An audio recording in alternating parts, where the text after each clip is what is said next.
31st chapter of the book of Yeshai. Yeshai continues with his discussions, as he does constantly, about only relying upon God. Hoi, hayardim mitzrayim le'ezra al susim yisha'enu, v'yiftechu al rechev ki rav, v'al parashim ki atzmu ma'od, v'lo sha'u al kadosh Yisrael, v'yat Adonai lo darashu.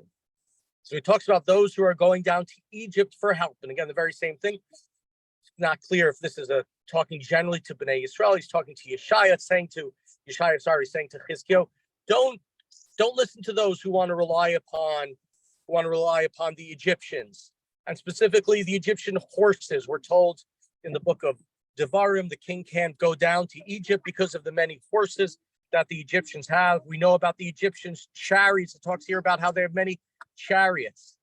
Don't do that. Turn to the God of Israel. We know the modern word Hebrew sha'ah means an hour, a time. A sha'on is a watch. The word sha'u also means to pay attention, right? To give time to somebody is the word for time. These people, they are only looking towards Egypt, and they're not searching out for the God of Israel. But God is wise, and God brings misfortune to those who don't follow him.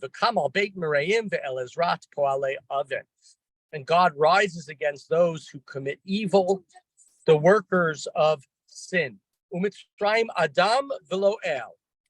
The Egyptians are human. They might be strong. They might have great chariots. They might seem like they have great warriors, but they are only men. They are not gods. V'susehem basar v'lo ruach. And their horses are just flesh. They're not spirit. V'Adonai yateh yado v'chashal ozer v'nafal zur v'yachdav kulam yichalayun. And when God stretches out his arm, the helper will be, right? The person will be helped. And the ones who don't will fall. God will be the one to help you. God will be, if you want to do the trust fall, don't do it unto Egypt. Do it to God. Because this is what God said. Elai kasher yegeh haryeh v'yachfir al terfo asher yikareh alav melo re'im mikolam lo nifratu me'onam lo ya'aneh. Just as a lion growls over its prey. And when the shepherds gather together against it, it doesn't get scared because they're screaming, right? They're not scared of the shepherds. Kain yarad Adonai tzvaot litzbo al har Tzion ya'al givata. So God will descend to make war against Zion, against Sion, right? And it sounds like God against Jerusalem, against Yerushalayim, but that's not really the case. It's against those who are not listening. Kitsi parim afot kain yagein Adonai tzvaot al Yerushalayim. Like birds that fly, so too will God shield Jerusalem, right? So here, when God's coming down against the mountain, against Sion, it's not against the Jews, it's against those who are attacking. And kitsi parim afot, they'll be like birds that are able to fly away. God is going to shield them as such. Ganon v'hitzil, pasoach v'himlit.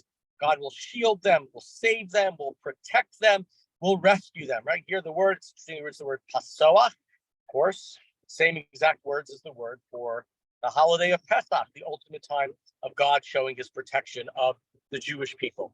And of course, in the chapter, because you think of that word, because it is in relation to the word, it's in relation to Mitzrayim. So it makes sense that he would use a word that's, of course, like Pesach. Ki vayomahu yimasun ish Elimelech chaspo v'elei zehavo. Because on that day, people will reject their gods of silver and their gods of gold, asher asu lachem yedechem chet, which your hands have made for your guilt. Right? You made them, yet you're worshiping them. It's the spirit versus basar. Here, these are things, as we say in Tehillim, atzabeim below, right? They are made by people's hands, but they don't hear, they don't smell, why would you worship them? V'nafal ashur b'cherev lo ish v'cherev lo adam tochlenu v'nas lo v'cherev v'achurav lamasiyu. And Assyria will fall not by the swords of people, not by ish. They won't be devoured by other humans. They'll shrivel and they'll die out, but it's going to be right because of the miracle of God over and over again. The same thing that's being referenced here, the great miracle during the time of Chizkiah and Yeshaya that is done by God against Sancherev and his marauding army when they surround Jerusalem.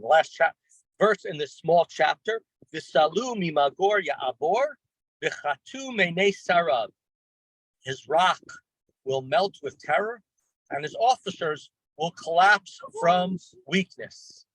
Ne'uma Adonai asher ur lo b'tzion v'tanur lo Yerushalayim. So says God, who has a fire in Sion and who has an oven in Jerusalem. Sort of a strange phrase here, but talking about God having a an oven. But you're right. It's if we think back about the different ways during the chapters of destruction, 11, 12, 13, 14, 15, or sorry, I should say about 14 through 22, we have sort of had the destruction being done in two different ways. There was the water, like the tsunami, which was going to destroy everybody, and then we had the fire.